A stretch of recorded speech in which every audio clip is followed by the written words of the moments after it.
Finally Baahubali the eternal वार का trailer आ चुका है। चलो रिएक्ट करते हैं। बाहुबली। जब मेरे प्यारे बेटे का जन्म हुआ तब मुझे नहीं पता था कि उसका भाग्य उसके जन्म से बहुत पहले लिखा जा चुका है।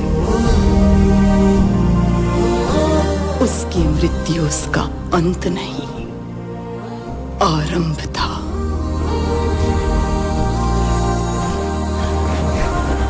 उसे उसकी नियति तक ले जाने का, नियति जो एक महायुद्ध को आमंत्रण देने वाली थी, देवासुर संग्राम। हट जाओ विशासुर, बाहुबली मुझसे नहीं बचेगा। इंद्र मेरे भाई, बाहुबली को पाने के लिए तुझे मेरी भुजाएं लागनी पड़ेंगी।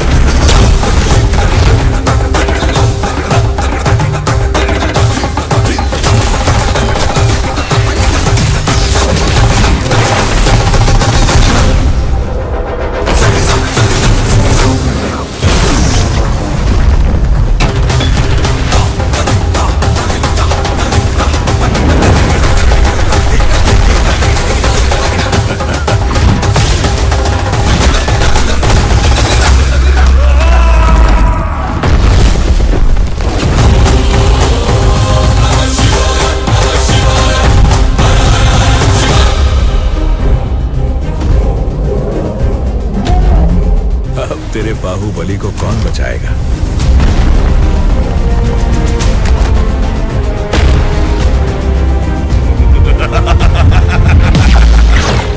जय महाकाल।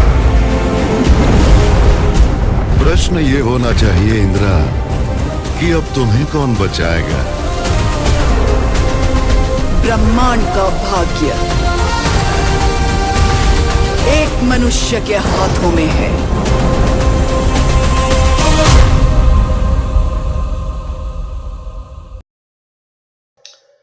ये था पूरा ट्रेलर रिएक्शन।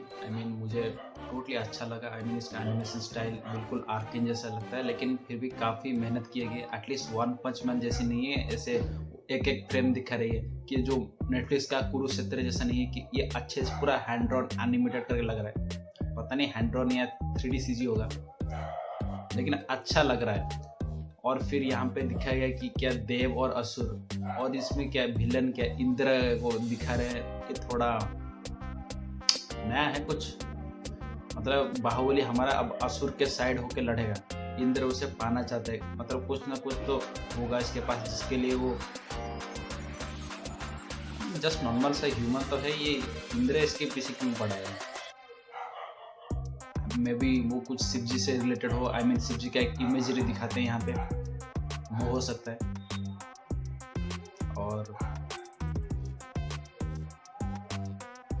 बाहुबली कुछ अलग ही डायमेंशन में चला गया। पता नहीं कौन सा लोक, पाताल लोक, और क्या ये इटर्नल वार भाई। अवेंजर्स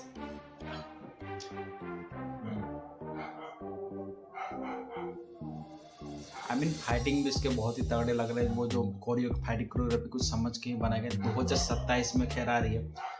अगर उन लोगों ने कुछ ट्रेलर बनाया होगा तो फिर भी बहुत ही टाइम है, अभी बहुत टाइम है अपने वार को पॉलिश करने में। I think they could done best. शायद ऑस्कर भी जीत सकती है, मजाक नहीं कर रहा।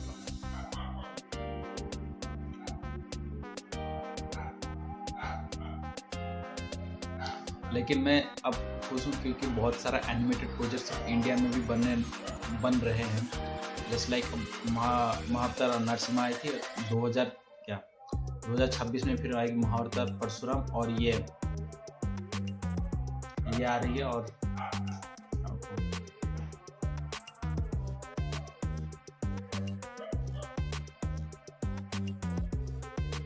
कुछ 3 यूनिवर्स का कुछ प्रोजेक्ट आ रहा है, क्या छोटी आनंदी, क्या पता नहीं कुछ। और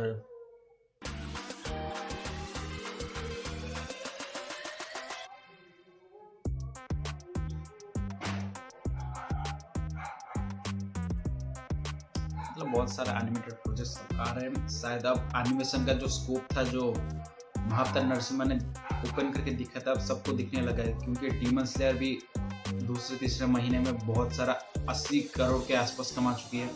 I mean, they see the animation is profitable and bankable. So यह पैसा तो है, नया इंडस्ट्री अब बनने जा रहा है. अब बहुत सारे एनिमेटेड इंडिया में बहुत सारे एनिमेटेड बनने वाले हैं. सो या I am excited for it. Let's see क्या क्या आगे हमको देखने को मिलता है. लेकिन जो भी होगा हमारे ही इंडस्ट्री का फायदा होगा और अपना ही नाम रोशन होगा, क्योंकि हमें छोटा फिल्म से हटके बहुत सारे कुछ अलग अलग नया डिफरेंट जॉनरास वो जो आते थे नहीं, वो आते नहीं थे क्या, जो एक Indian anime movie, first Indian anime movie, ऐसा कुछ नहीं. मतलब जेन्युइन सा प्रोडक्ट जब थिएटर में लगेगा तब असली माहौल हमें देखने को मिलेगा. So that's it.